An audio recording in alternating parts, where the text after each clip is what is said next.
Então, com a palavra, a juíza Ludmila Lins Grilo. Tem um livro chamado Sociedade Aberta dos Intérpretes da Constituição, do alemão chamado Peter Aberle, que inclusive foi traduzido para o português pelo ministro Gilmar Mendes, em que ele sustenta que todas as pessoas devem ser intérpretes da Constituição. Você pergunta, mas qual que é a aplicação prática disso? A aplicação prática seria, ONG vai ser intérprete da Constituição, essas entidades dos direitos humanos vai ser intérprete da Constituição, então todo mundo vai dar pitaco na Constituição para defender a sua forma de enxergar as coisas. Então essa seria a Sociedade Aberta dos Intérpretes da Constituição. Então vários nomes bonitos vão sendo criados ao longo dos tempos para justificar o ativismo judicial. Um outro nome bonito, que inclusive cai muito em concursos, isso é imposto aos concurseiros, né? Quem estuda para concurso é obrigado a engolir essas teorias estapafúrdias. Tem uma que é muito conhecida, foi muito cobrada em concurso e sempre cobrada com aquela ótica positiva, tipo, concurseiro, isso é bom, tá? Faça isso que isso é bom. É o conceito de mutação constitucional. Mutação constitucional é um conceito que está em todos os livros de direito constitucional e eu vejo em todos eles uma ótica positiva. Os autores escrevem sobre a mutação constitucional de forma positiva, como se gostassem realmente desse conceito. Eu vou dizer o que é. A mutação constitucional é o processo de mudança informal da Constituição. É isso mesmo, mudança informal. Né? Para a gente ter uma mudança na nossa Constituição, o processo legislativo ele é muito mais dificultoso. Você precisa de um quórum muito superior no Congresso se você quiser modificar a Constituição. Então, chega uma teoria dessa, uma teoria criada por não sei quem, por algum doutrinador que lançou num livro, e depois todo mundo começa a replicar, chamada mutação constitucional, que joga o Congresso para escanteio e coloca nas mãos do judiciário o poder de ele mesmo fazer uma mudança informal, ou seja, deixa a formalidade do Congresso de lado e passa a mudar informalmente a Constituição. Nós temos um exemplo no artigo 226 da Constituição, que o STF, por meio de uma mutação constitucional, uma mudança informal da Constituição, estendeu o conceito de família aos casais homossexuais. Foi a ADI 4277 do Distrito Federal.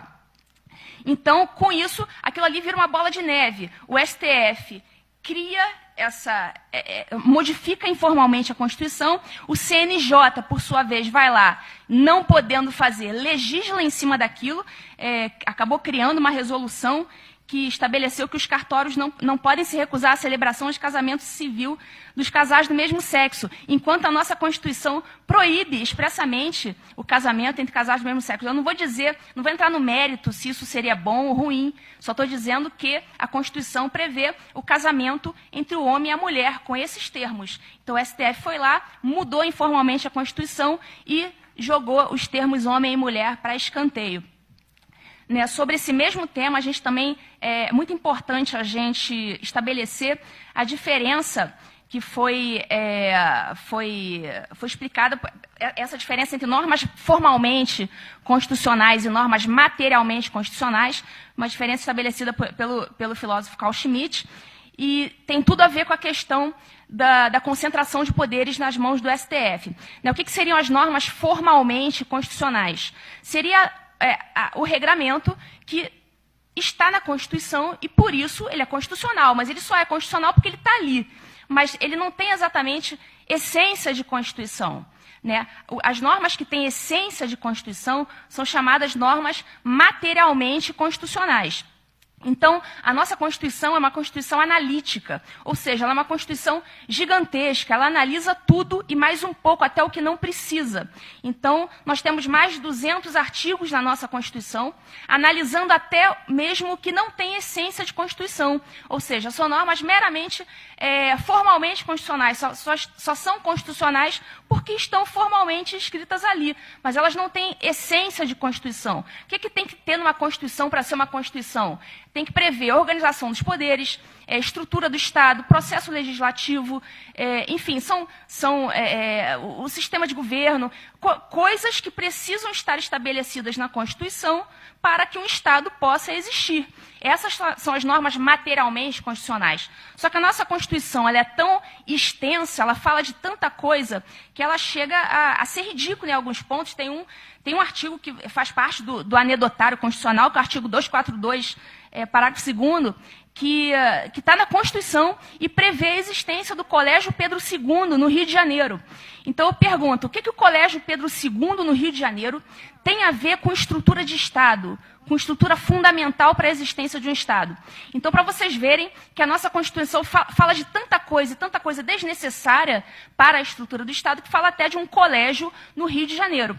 Então, essa é a diferença de normas formalmente constitucionais e materialmente constitucionais. Essas últimas, aquelas que têm realmente essência de Constituição e devem estar escritas ali.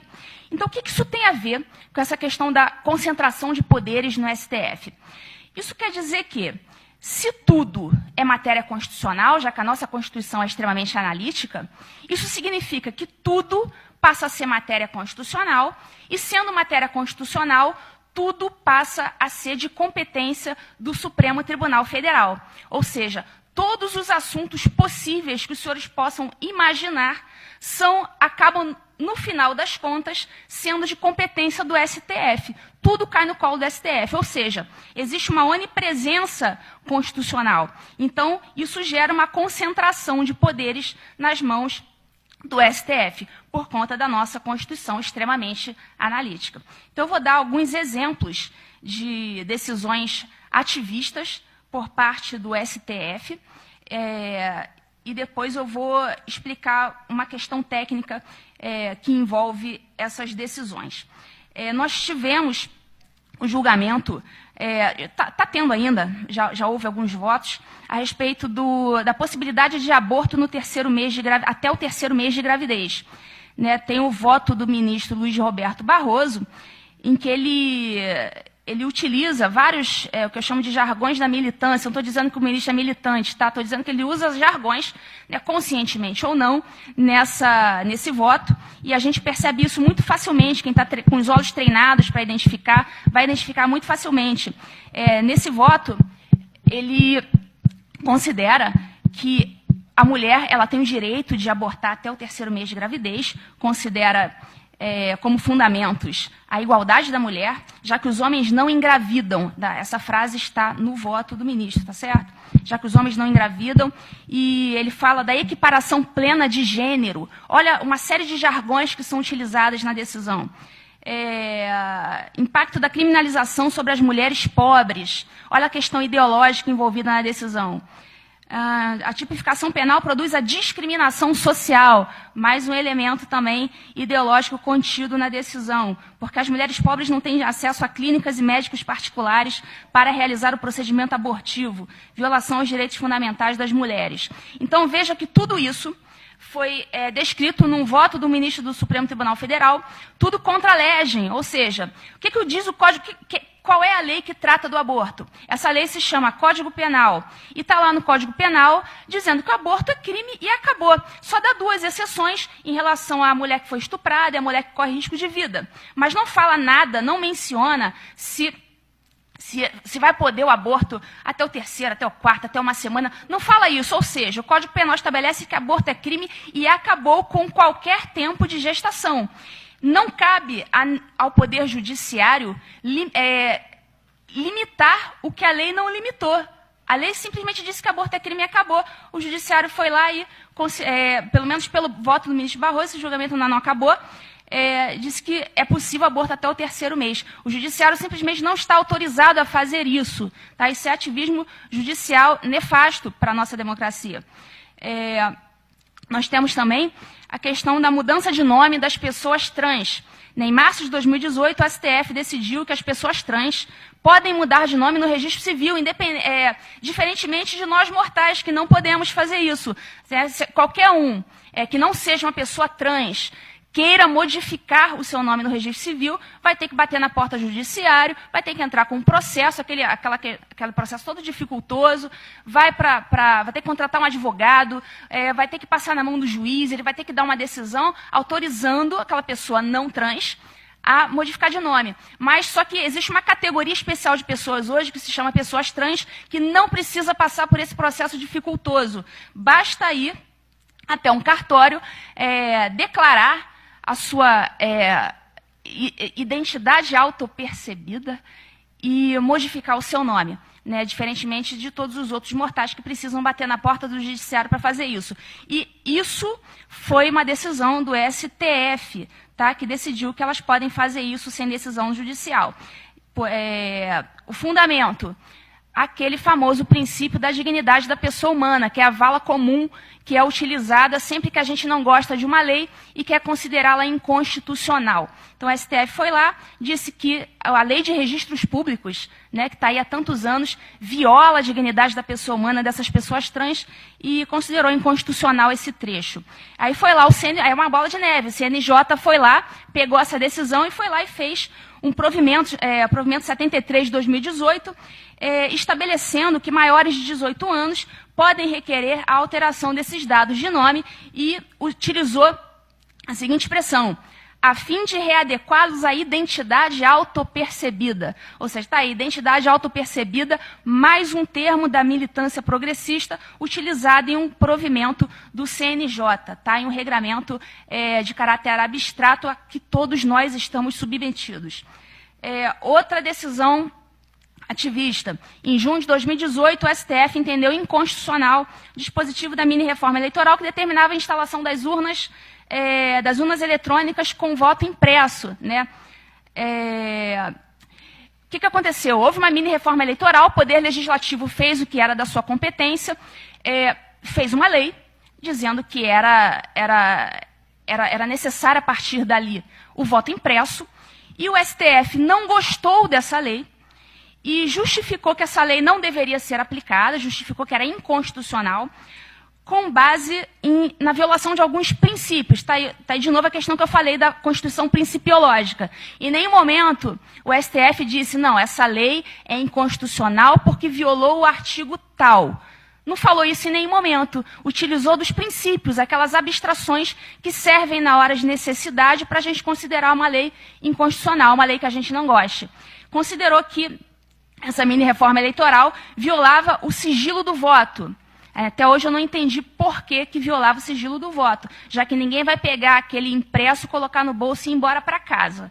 Tá? Não entendi por que viola. Violaria o princípio da liberdade do voto.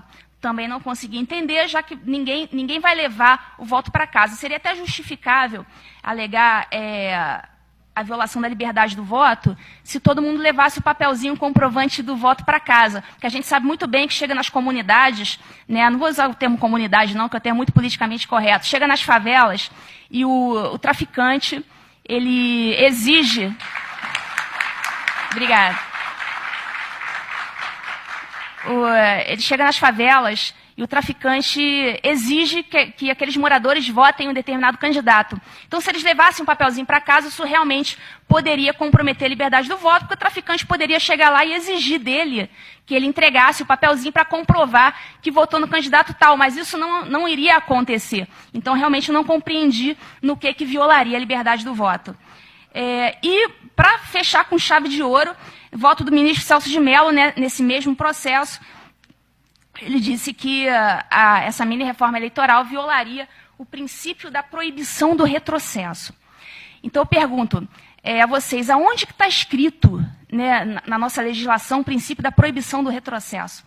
Tá, isso não existe. Isso é uma criação doutrinária e que coloca todo mundo numa situação de extrema incerteza, uma situação temerária, porque o que é retrocesso para mim pode não ser retrocesso para você.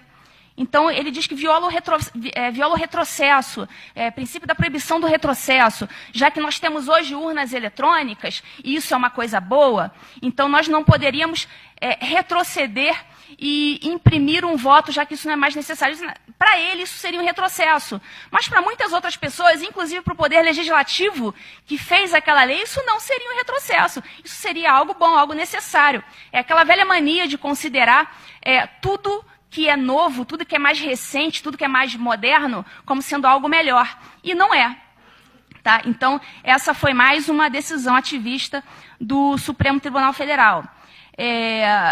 Eu lembro que a primeira decisão ativista de que eu me lembro, quando eu comecei a estudar esse assunto, foi que me chamou muita atenção, se deu em 2006, quando o STF julgou inconstitucional um trechinho da lei dos crimes hediondos, que previa o regime integralmente fechado. Ou seja, quem quer que fosse condenado por algum crime hediondo deveria cumprir toda a sua pena trancado na cadeia, sem progressão de regime. Nada de semiaberto e nada de aberto. Vai cumprir tudo no fechado. Tá? Isso era o que a lei de crimes hediondos previa inicialmente. Só que chegou o STF, não gostou dessa lei de crimes hediondos, achou que era um absurdo, e aplicou ali o seu entendimento pessoal, né, as suas preferências particulares, e julgou inconstitucional com base no princípio da individualização da pena.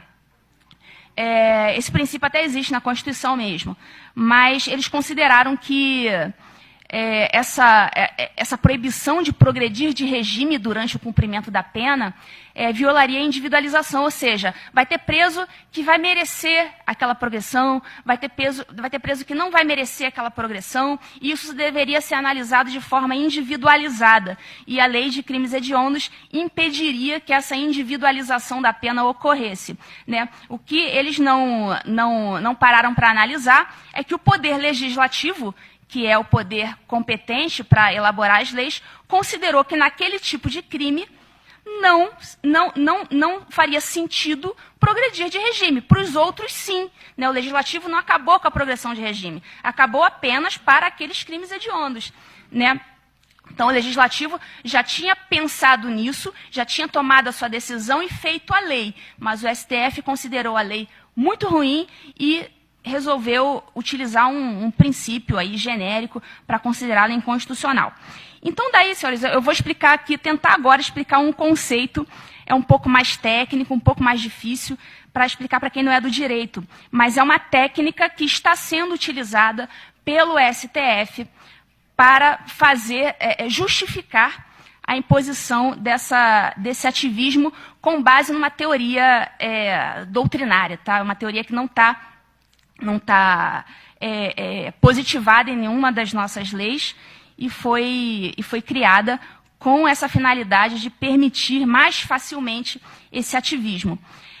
Como eu falei, a mutação constitucional seria aquele processo de mudança informal da Constituição, também não é previsto em lei, isso é criação doutrinária. E existe um artigo na nossa Constituição, que é o artigo 5210, é um artigo importante, que diz que quando o Supremo Tribunal Federal, preste atenção, porque é uma questão um pouquinho técnica, mas eu vou tentar falar aqui mais de uma vez para vocês entenderem. Esse artigo 5210 fala que o STF, quando ele está julgando um processo específico, tá, um caso em concreto, tá? Não é uma ação de inconstitucionalidade em que ele julga a inconstitucionalidade de uma lei, uma coisa mais abstrata. Não, quando ele está julgando um caso em concreto, ali o caso da Dona Maria, o caso do político fulano de tal, caso em concreto. Quando o STF julga um caso desses e considera, nesses casos, que um trechinho de alguma lei é inconstitucional, ele tem que pegar essa decisão, o STF pega essa decisão, manda para o Senado, e o Senado analisa aquela decisão do STF e diz: realmente, o STF tem razão, vamos sustar essa lei. Então, com isso, aquilo que era só para o caso concreto daquele caso que estava sendo julgado no STF, passa, com essa decisão do Senado, passa a ter efeito erga omnes, ou seja, passa a ter efeito geral, vale para o Brasil inteiro. Só que para isso acontecer, o STF tem que mandar a sua própria decisão para o Senado. Tá certo? tem que mandar para o Senado, e o Senado decide se vai tornar aquela decisão do STF generalizada para o Brasil inteiro ou não. Tá? É isso que diz o artigo 52(10) da Constituição. Só que, para permitir o ativismo, para não precisar do Poder Legislativo para nada, para jogar o Poder Legislativo para escanteio, surgiu a teoria da abstrativização do controle difuso. Olha que nome bonito. Ou transcendência dos motivos determinantes. Né? Quem é que pode ser contra algo que tem um nome tão bonito? Né? Isso está em todos os livros de direito constitucional, isso é imposto aos concurseiros, todo mundo responde isso na ponta da língua nos concursos, sem questionar se isso é legítimo ou não, se isso é bom ou não para a nossa democracia. O que é essa teoria da abstrativização do controle difuso?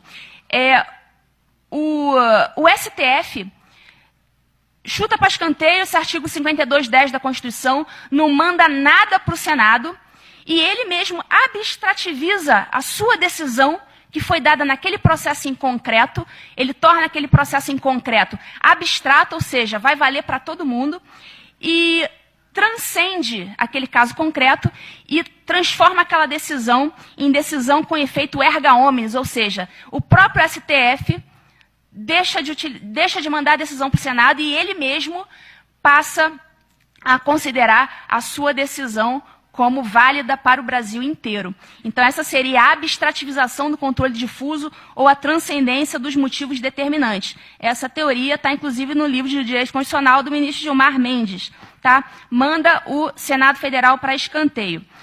Nós, recentemente, tivemos o que eu considero o caso mais grave de ativismo judicial da história do judiciário brasileiro. Isso aconteceu agora recentemente, mas isso é opinião minha. Tá? Está tendo um julgamento a respeito da equiparação da homofobia ao crime de racismo. Existe uma lei, né, que é a Lei 7716, do ano de 1989, que trata do crime de racismo, e fala racismo seria a discriminação por questões de cor, de procedência nacional, enfim, não fala nada a questão de homofobia. Então, simplesmente,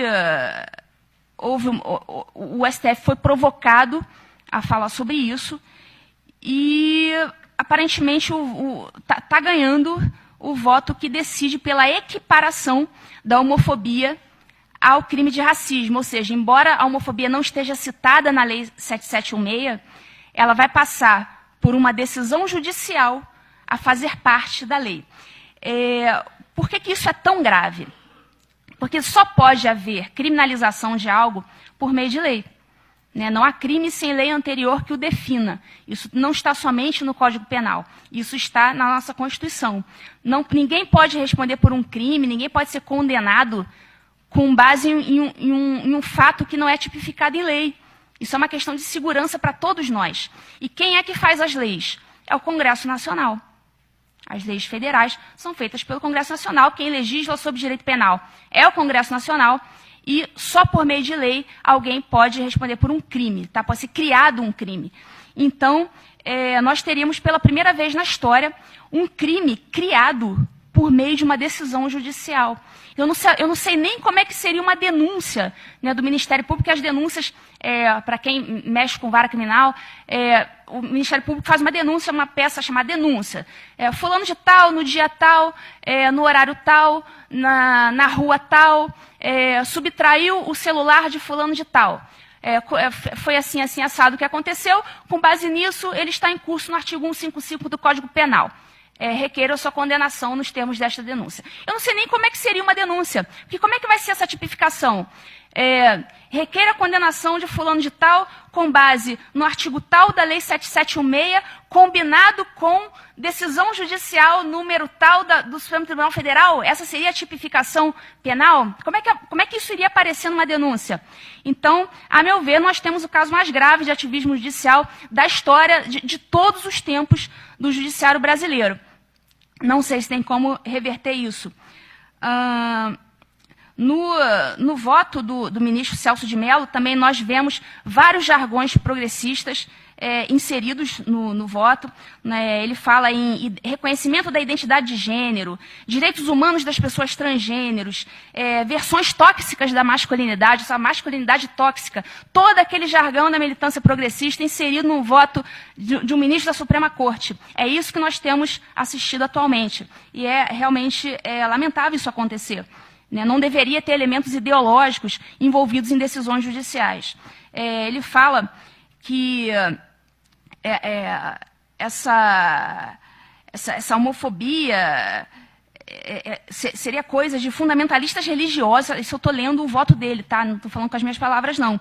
Fundamentalistas religiosos e reacionários morais, com referência à chamada ideologia de gênero. Ou seja, pelo voto do ministro Celso de Mello, quem é contrário à ideologia de gênero só pode ser um fundamentalista religioso ou um reacionário moral. Ele ainda cita Simone de Beauvoir ao dizer que ninguém nasce homem ou mulher, mas sim torna-se homem ou mulher. Ou seja, mais uma questão ideológica inserida num voto da nossa Suprema Corte.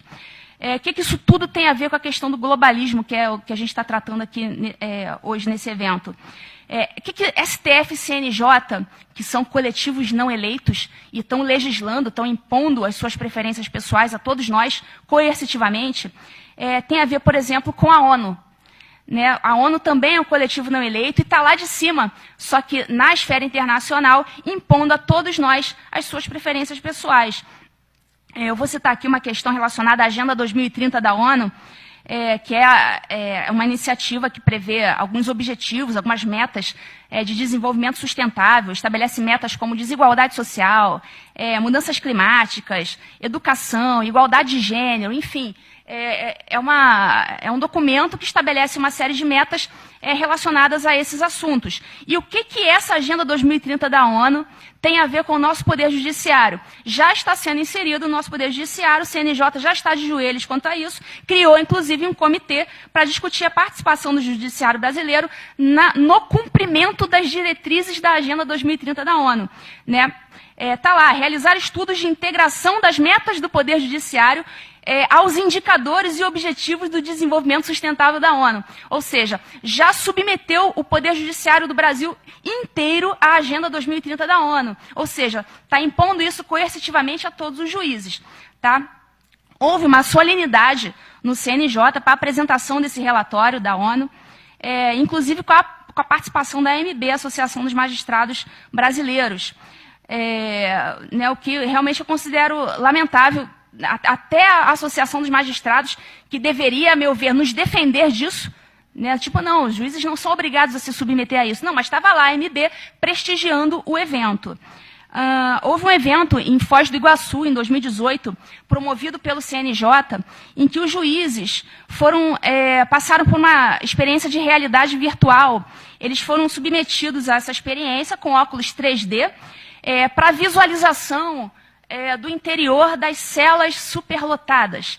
Ou seja, todas as iniciativas do CNJ são nesse sentido de prestigiar os criminosos e não as vítimas. Então, ali eles queriam que os juízes ficassem empáticos com a situação da superlotação nas celas. Que eu não vou dizer que não é um problema, é claro que é um problema. Existe um problema claro de superlotação e todo mundo sabe. Só que as mesmas entidades que fazem eventos para dizer que nenhum centavo a mais para a construção de presídios, são as mesmas entidades que logo em seguida vêm reclamar da superlotação das celas. Ou seja, eles fomentam essa superlotação para logo depois denunciar a superlotação. Ou seja, usam da má-fé para fomentar o caos e depois denunciar esse mesmo caos. Audiências de custódia.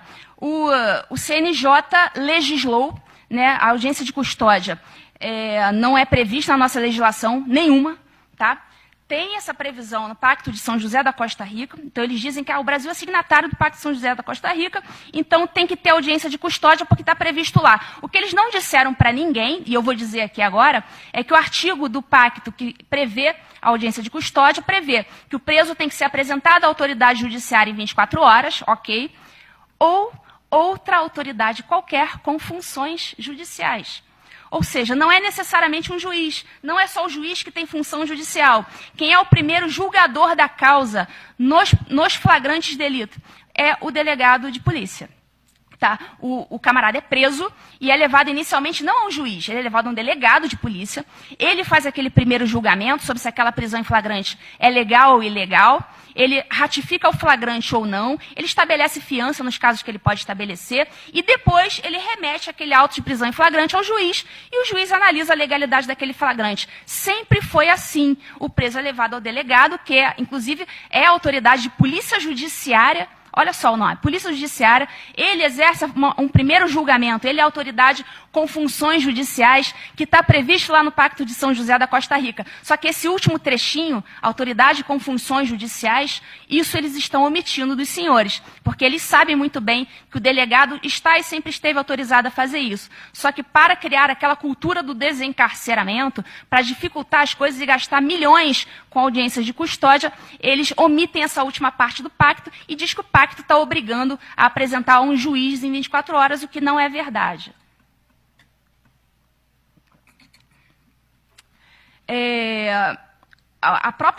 O próprio CNJ, na resolução 2013-2015, que estabeleceu as audiências de custódia, também fica de joelhos para a ONU. E leva expressamente em consideração, naqueles considerandos iniciais da resolução, ele fala, leva em consideração o relatório produzido pelo Subcomitê de Prevenção à Tortura da ONU, pelo Grupo de Trabalho sobre Detenção Arbitrária da ONU e o relatório sobre o uso da prisão provisória nas Américas da Organização dos Estados Americanos, OEA. Tá? Esses termos estão expressamente na Resolução 2013 de 2015 CNJ, que trata das audiências de custódia. O CNJ também usa muito essa expressão encarceramento em massa, superlotação carcerária, que são essas expressões, essas pílulas que jogam na militância e ficam sendo repetidas exaustivamente. Isso tudo é pauta do CNJ. O CNJ estabelece umas metas, meta 1 do CNJ, meta 1 de 2019, meta 2, meta 3, e impõe aquilo ali coercitivamente a todos os juízes do Brasil. Então, o CNJ estabelece as metas de acordo com o que ele acha que é bom para o Brasil e obriga os juízes a privilegiarem aqueles processos que tratam sobre aqueles assuntos, ou seja, viola completamente a nossa independência funcional. Tá? Interfere ideologicamente na independência funcional dos magistrados, sob pena de retaliação disciplinar. Né? Vários colegas respondendo a processos disciplinares, não só nas corregedorias dos seus estados, como no CNJ também. Tá? Então, em resumo é isso, existe uma verdadeira tomada de posse do país por meio do aparelhamento do poder judiciário. É uma estratégia 1000 vezes mais simples do que a utilização, do que prevê a Revolução Cultural gramsciana, porque não requer mobilização das massas, não requer grandes organizações, não requer nenhum tipo de sofisticação intelectual. Né? Basta o domínio da Suprema Corte. Então, em vez de você dominar um Congresso Nacional com centenas de parlamentares, basta que você domine 11 pessoas que fazem parte da Suprema Corte.